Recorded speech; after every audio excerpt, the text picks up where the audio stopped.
Hi friends, எல்லோரும் எப்படி இருக்கீங்க? நல்லா இருக்கீங்களா? இப்போ ஈரானுக்கும் அமெரிக்காவுக்கும் மத்தியில் சில பிரச்சனைகள் நிலவிட்டு இருக்கு.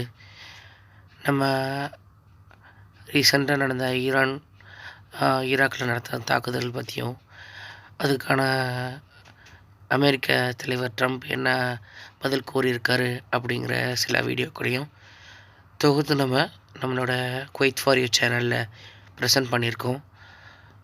இதை நீங்கள் பாருங்கள், ஷேர் பண்ணுங்கள். உங்களுக்கு கமெண்ட் ஏதாச்சும் சொல்லணும்னு தோணுச்சுன்னா கமெண்ட் பண்ணுங்கள்.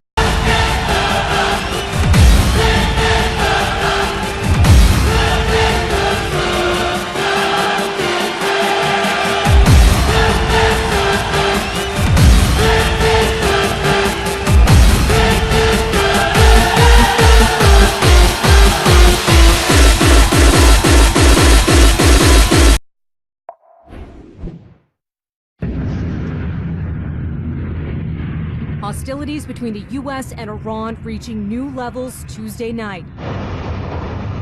Iran attacking at least 2 U.S. bases in Iraq, firing more than a dozen ballistic missiles. This video from Iranian state TV. Targeted sites include the Al-Assad Air Base.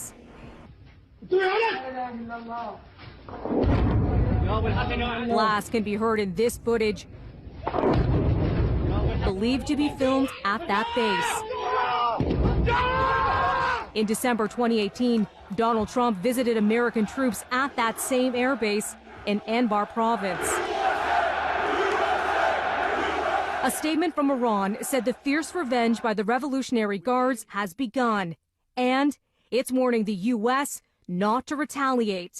Iranian state TV said the attack on U.S. targets was in revenge for the killing of Qassem Soleimani, a top Iranian general in a U.S. drone strike last week in Iraq's capital, Baghdad.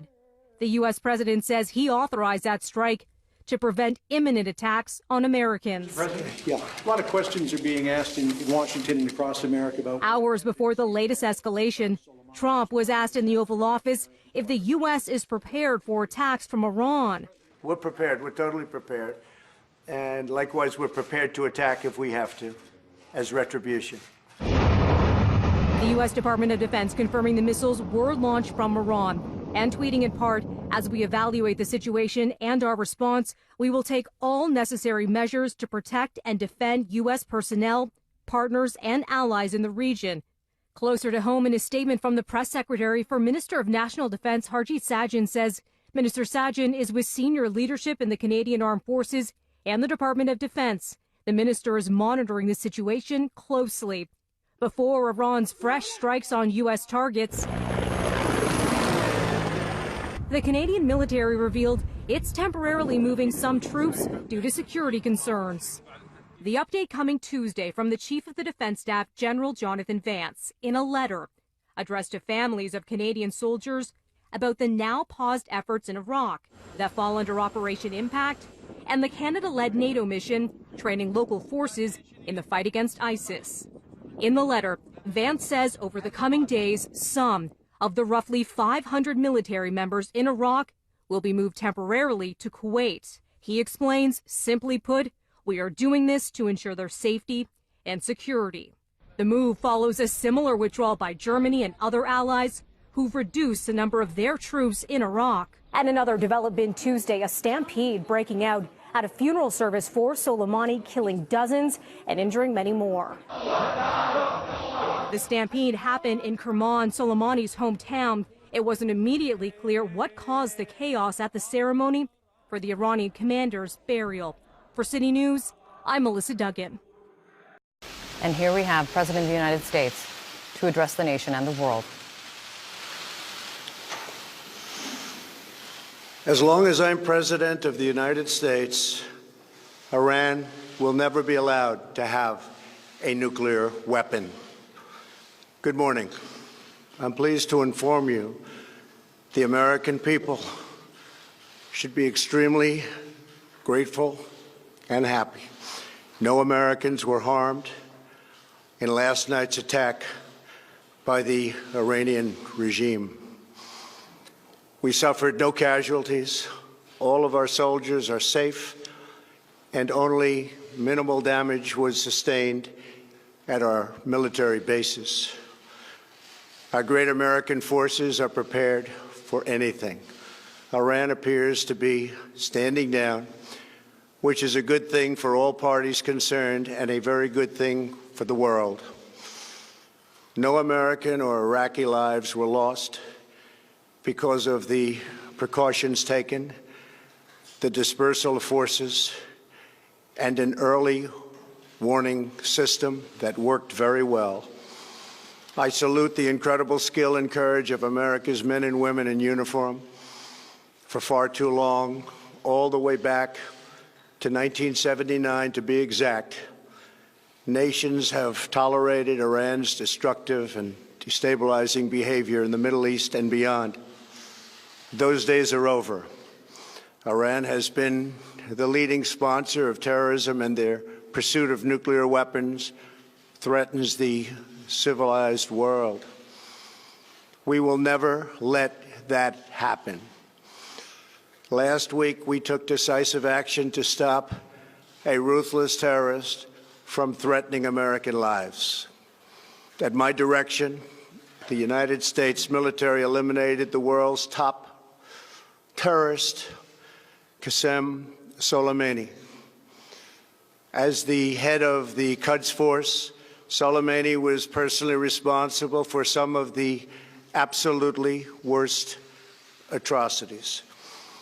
He trained terrorist armies, including Hezbollah, launching terrorist strikes against civilian targets. He fueled bloody civil wars all across the region. He viciously wounded and murdered thousands of U.S. troops, including the planting of roadside bombs that maim and dismember their victims. Soleimani directed the recent attacks on U.S. personnel in Iraq that badly wounded 4 service members and killed 1 American, and he orchestrated the violent assault on the U.S. Embassy in Baghdad. In recent days, he was planning new attacks on American targets, but we stopped him. Soleimani's hands were drenched in both American and Iranian blood. He should have been terminated long ago. By removing Soleimani, we have sent a powerful message to terrorists. If you value your own life, you will not threaten the lives of our people. As we continue to evaluate options in response to Iranian aggression, the United States will immediately impose additional punishing economic sanctions on the Iranian regime. These powerful sanctions will remain until Iran changes its behavior. In recent months alone, Iran has seized ships in international waters, fired an unprovoked strike on Saudi Arabia, and shot down 2 U.S. drones. Iran's hostilities substantially increased after the foolish Iran nuclear deal was signed in 2013, and they were given $150 billion, not to mention $1.8 billion in cash. Instead of saying thank you to the United States, they chanted death to America.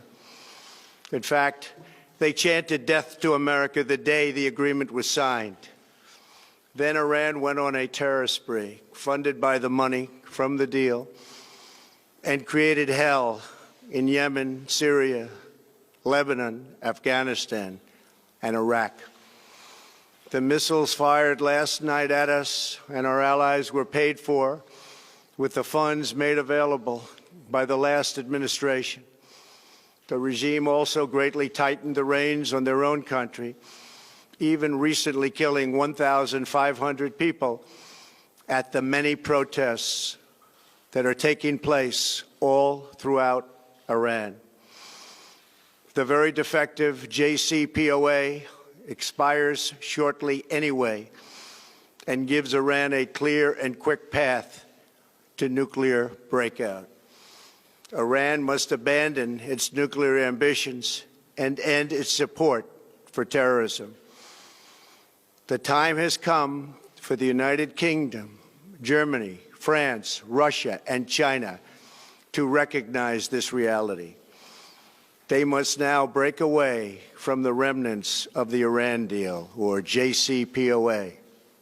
And we must all work together toward making a deal with Iran that makes the world a safer and more peaceful place. We must also make a deal that allows Iran to thrive and prosper and take advantage of its enormous untapped potential. Iran can be a great country. Peace and stability cannot prevail in the Middle East as long as Iran continues to foment violence, unrest, hatred, and war. The civilized world must send a clear and unified message to the Iranian regime. Your campaign of terror, murder, mayhem will not be tolerated any longer. It will not be allowed to go forward. Today, I am going to ask NATO to become much more involved in the Middle East process. Over the last 3 years, under my leadership, our economy is stronger than ever before, and America has achieved energy independence. These historic accomplishments change our strategic priorities. These are accomplishments that nobody thought were possible. And options in the Middle East became available. We are now the #1 producer of oil and natural gas anywhere in the world. We are independent, and we do not need Middle East oil. The American military has been completely rebuilt under my administration at a cost of $2.5 trillion. U.S. armed forces are stronger than ever before. Our missiles are big, powerful, accurate, lethal, and fast. Under construction are many hypersonic missiles. The fact that we have this great military and equipment, however, does not mean we have to use it. We do not want to use it. American strength, both military and economic, is the best deterrent. 3 months ago, after destroying 100% of ISIS and its territorial caliphate, we killed the savage leader of ISIS, al-Baghdadi, who was responsible for so much death, including the mass beheadings of Christians, Muslims, and all who stood in his way. He was a monster. Al-Baghdadi was trying again to rebuild the ISIS caliphate and failed. Tens of thousands of ISIS fighters have been killed or captured during my administration. ISIS is a natural enemy of Iran. The destruction of ISIS is good for Iran, and we should work together on this and other shared priorities. Finally, to the people and leaders of Iran, we want you to have a future, and a great future, one that you deserve, one of prosperity at home and harmony with the nations of the world.